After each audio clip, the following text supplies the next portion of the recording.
que é importante. Você veja como que é difícil fazer um debate entre católicos e evangélicos, porque cada... Porque o senhor quer que eu defenda Lutero? Não.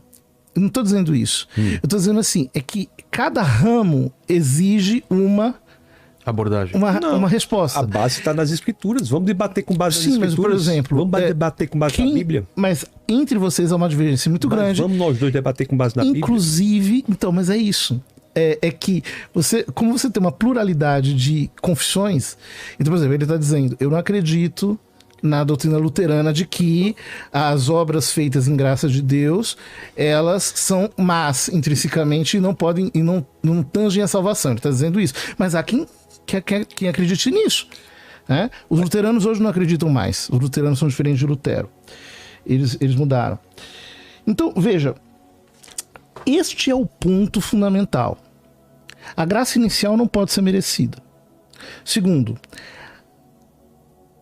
para fazer qualquer obra boa, o cristão necessita do socorro da graça divina. Concílio de Orange e Concílio de Trento. Ou seja, eu não posso fazer nenhuma obra boa sem o socorro e o auxílio da graça. Aonde é que está o ponto de discordância entre a doutrina católica e a doutrina evangélica nesse aspecto? É justamente o fato de que as boas obras feitas em graça de Deus, elas têm um valor sobrenatural.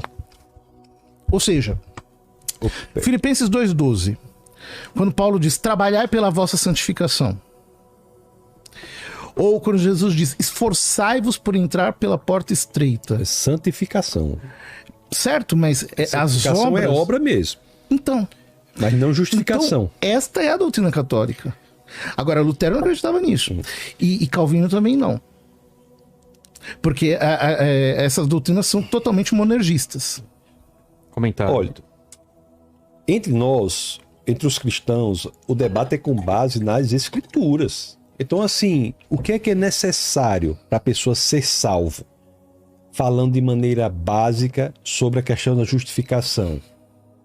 Nós encontraremos um ponto de interseção nas escrituras, na Bíblia. Nós temos que ir para a Bíblia. Então, Romanos, no capítulo 3, por exemplo, no verso 28, eu não tenho procuração para defender Lutero, para defender Calvino, certo. Eu estou aqui para defender as escrituras. Não tenho procuração para defender, ainda mais os próprios luteranos já mudaram o entendimento, como o senhor bem disse. Então, no capítulo 3, no verso 28 de Romanos, diz: concluímos, pois, que o homem é justificado pela fé, independentemente das obras da lei. Gálatas, capítulo 2, vamos lá. Capítulo 2, verso 16. Sabendo, contudo, que o homem não é justificado por obras da lei, e sim mediante a fé em Cristo, também temos crido em Cristo Jesus para que fôssemos justificados pela fé em Cristo, e não por obras da lei, pois por obras da lei ninguém será justificado. Efésios. Obras da lei. É isso. É importante. Efésios. Mas quando o senhor diz assim, as obras boas têm que ter a ajuda de Cristo, isso está em lugar nenhum das Escrituras. Sem mim nada podeis fazer. Sim, mas assim... não podeis dizer que Jesus é o Senhor sem o Espírito Santo. Efésios 2... ninguém pode fazer algo que não tenha lhe sido concedido por Deus. Está em João capítulo 3. Efésios, Deus permite tudo, né? O que é bom, o que é mal, isso é verdade. Eu concordo com isso. Tudo que acontece porque Deus permite. Embora eu não ache que nem tudo que Deus permite, Deus quer. Certo? Há coisas que Deus permite e não quer. Por quê? Porque Ele nos dá o livre-arbítrio. Nisso estamos juntos, né, padre? Nós estamos juntos, sim. O senhor defende o livre-arbítrio também, não é? Claro. Efésios capítulo 2, verso 8 a 9. Porque pela graça sois salvos, mediante a fé. E isto não vem de vós, é dom de Deus, não de obras. Aí não fala das leis, tá? Que o senhor pegou esse ponto. Não de obras, porque o problema da lei é que não fala das leis. Isso está em Gálatas, não é? É Gálatas. Eu estou lendo Efésios 2. Gálatas. Certo. Não de obras, para que ninguém se glorie. Aí vamos citar mais um aqui, só mais um. Tito, não é? Eu acho que Tito tem... Imagino que sim, Tito. É o último capítulo de Tito, 3, verso 5. não por obras de justiça praticadas por nós, mas segundo sua misericórdia, ele nos salvou mediante o lavar regenerador e renovador do Espírito Santo. Tiago 2,24, lê aí. Sim, é aquele das obras. Isso é interessante que o senhor está falando. Vamos ler. Eu vou ler. Aí nós vamos compatibilizar, que fala exatamente da justificação pelas obras. Aí vem a interpretação. Não é interpretação. Não vou interpretar nada, porque eu vou dizer como é que a gente faz. Tiago 2:24, que fala aquilo para as obras, não é? Uhum. Verificais que uma pessoa justificada por obras e não por fé somente. Pronto. Aí o que é que nós temos? Aí nós temos o seguinte. Não, isso é muito interessante que o senhor trouxe. Coloca os dois versículos um ao lado do outro. Como compatibilizar? Porque a gente, quando vai estudar filosofia, ou vai estudar qualquer coisa, por exemplo, qual foi o livro mais citado do século XX? Foi As Estruturas das Revoluções Científicas, né? The Structure of Scientific Revolutions, daquele Thomas Kuhn. Foi o livro mais citado do século XX. Tem um artigo depois sobre esse livro, de Margaret Masterman, que ela diz que tem 20 interpretações do termo paradigma. Então, o que nós temos aqui é o seguinte. É isso. Nós temos Tiago e temos essas outras interpretações. Como compatibilizar?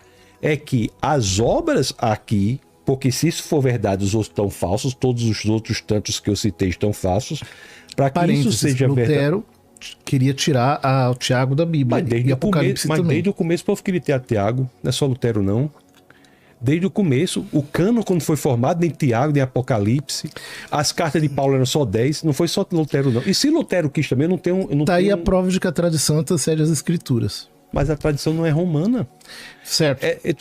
Se o senhor quiser dizer que tem tradição, eu não vou discutir. Tem tradição, mas como é que a gente sabe a tradição? Pelas escrituras. E é romana? Não, claramente não. E quem é que define as escrituras? Como o senhor mesmo está demonstrando. A formação do Antigo Testamento foi o Concílio de Jâmnia, no ano 90 depois de Cristo. Definiu o Novo Testamento, houve gradativamente uma progressão.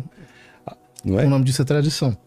Eu não sou contra a tradição, padre. Eu só estou dizendo que a tradição, ela se expressa nas escrituras. E as escrituras é que tem a expressão da verdade. Eu não sou contra a tradição, mas o catolicismo, o romanismo, não é detentor do que o povo dizia e não está escrito. Não é que você tem um ramo que diz, eu sei o que o povo dizia antes das escrituras e era isso. Não é assim. O que está escrito, e aqui nós podemos ler passagens nas próprias Bíblias dizendo que elas são suficientes, que fora daquilo é algo que não deve ser feito. O que está escrito é o que nós sabemos, é o que está revelado. Certo, mas o senhor estava fazendo a compatibilização entre Tiago 2,24 e as demais afirmações de Paulo. Então, como é que se pode compatibilizar isso? Ou se diz que tem uma contradição, ou se compatibiliza. Como é que qualquer livro, de qualquer área do saber nós fazemos? Para compatibilizar, já que uma está dentro da outra, aquela que está dentro se mantém, a outra tem de se entender. Como é que se diz que a fé genuína se expressa nas obras? Porque se a obra fosse necessária para a salvação, o ladrão não seria salvo. Essa é a doutrina católica. Então o ladrão não seria salvo. Então é só pela fé, então. A doutrina católica diz que a primeira graça só pode ser recebida pela fé. Então a obra não importa para a justificação, então? Para a justificação, não. O homem não se justifica. Então estamos juntos.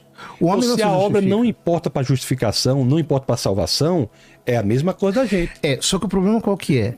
É que no processo... É bom saber isso. A graça inicial é dom puro de Deus. Inclusive a igreja diz o seguinte, que a graça inicial é dom puro de Deus, a justificação. Segundo, aliás, é unilateral, só Deus justifica. Certo. Segundo, que a graça final também é dom puro de Deus. Isso é uma coisa muito importante. O Concílio de Trento, inclusive, diz que é pecado presumir da salvação, pecado contra o Espírito Santo. Mas Trento não ataca o sola fide?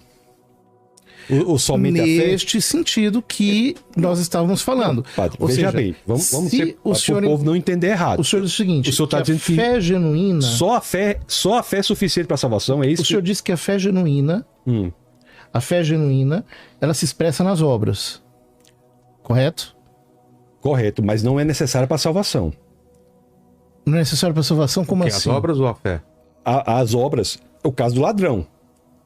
O ladrão foi salvo sem obras. Ele confessou a fé em Cristo. Mas veja bem... Não, o ladrão... Mas não é claro? O ladrão confessou a fé em Cristo e morreu. Como é que eu sei que ele foi salvo? Ainda hoje estarás comigo no paraíso. Mas antes disso... Antes disso? Tua fé te salvou. Não. O que ele fala? Não. Jesus, lembra-te de mim quando estiveres em teu reino. Não, isso é a oração Ou seja, dele, né? a fé produziu nele a confissão. Não, pá, tem que, eu sou a favor. O Romanos diz, tem que confessar com a boca e crer com o coração. A confissão é Isso obra. é obra? Ah, a confissão é obra? A confissão é obra, claro. Então é essa obra que é necessária, se for a gente tá igual. Porque se a obra que o senhor está falando é confessar, aí tá certo. O que é necessário para salvação? Se a confissão for a obra, Então, se a obra for a confissão, então a gente então é a mesma coisa. Certo.